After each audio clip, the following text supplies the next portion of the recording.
संप्रभुता। हमने इसकी अर्थ और परिभाषा व इसकी विशेषताएं देखी।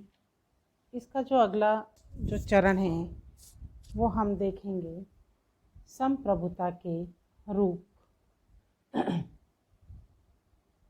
नाम मात्र की संप्रभुता व वास्तविक संप्रभुता। कुछ राज्यों में प्रभुसत्ता के दोनों रूप देखे जाते हैं। नाम मात्र की प्रभुसत्ता या संप्रभुता वह है जिसको सत्ता नाम मात्र की होती है या जिसका संप्रभु नाम मात्र का होता है। और वास्तविक संप्रभुता वह है जो वास्तव में अपनी शक्तियों का प्रयोग करता है। इंग्लैंड का राजा राज करता है परंतु शासन नहीं करता, क्योंकि वह नाम मात्र के शासक का सर्वोत्तम उदाहरण माना जाता है।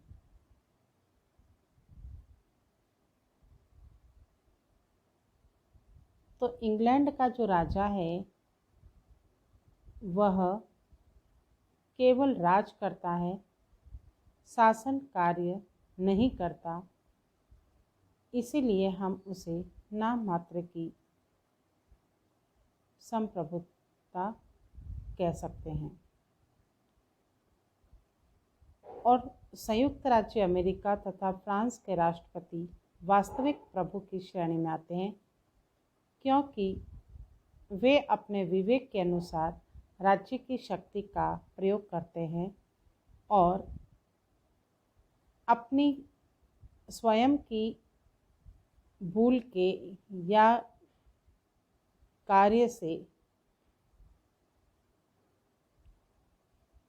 हुई जो भी त्रुटि है उसके लिए वो खुद उत्तरदायी होते हैं, क्योंकि वे सही अर्थ में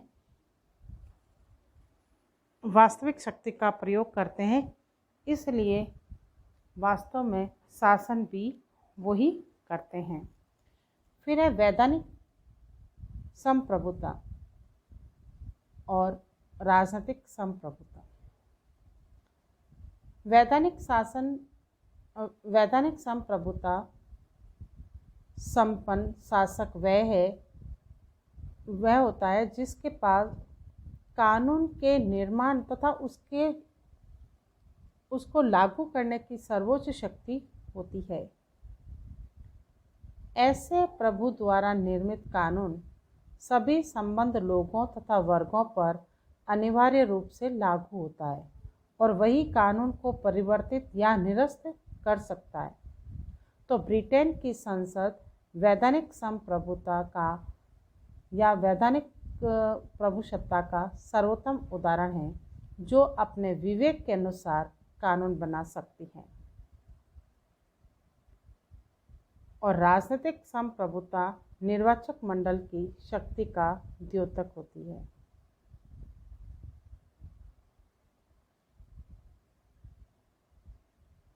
राजनीतिक प्रभुसत्ता किसी राज्य में उन प्रभावों का समग्र योग है जो कानून के पीछे होते हैं।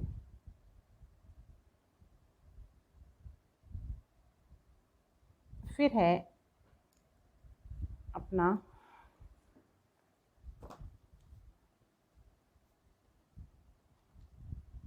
कि प्रत्यक्ष प्रजातंत्र शासन व्यवस्था वाले देशों में वैधानिक संप्रभुता और राजनीतिक संप्रभुता में कोई अंतर नहीं होता।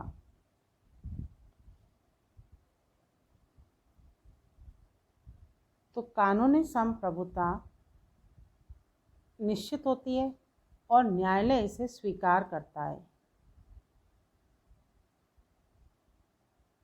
किसी एक व्यक्ति या व्यक्ति समूह में यह निहित हो सकती है। कानूनी संप्रभुता निश्चित रूप से संगठित, स्पष्ट और विधि द्वारा मान्य होती है। यह असीमित और सर्वोच्च होती है। व्यक्तियों को सभी अधिकार कानूनी संप्रभुता से ही प्राप्त होते हैं। और राजनीतिक संप्रभुता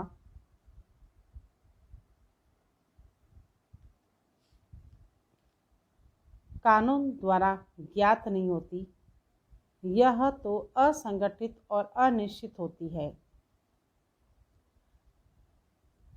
एक देश के निर्वाचकों को राजनीतिक संप्रभु कहा जा सकता है क्योंकि वे वैधानिक संप्रभु का निर्णय करते हैं, लेकिन दलीय राजनीति, लोकमत और प्रचार के साधनों का भी वैधानिक संप्रभु पर नियंत्रण रहता है।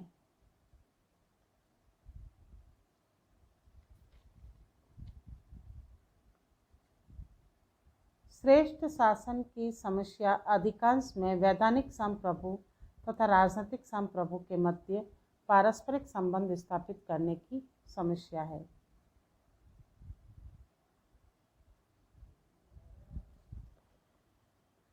फिर है लोक प्रभुसत्ता। इसका अर्थ है जनता की प्रभुसत्ता। प्रजातंत्री व्यवस्था की यह आधारशिला होती है।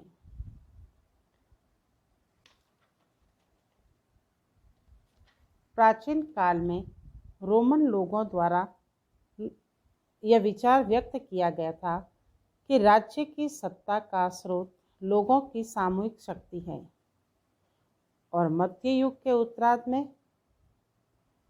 पैडुआ के मार्सिलियो जैसे लोगों ने भी इस पर बल दिया।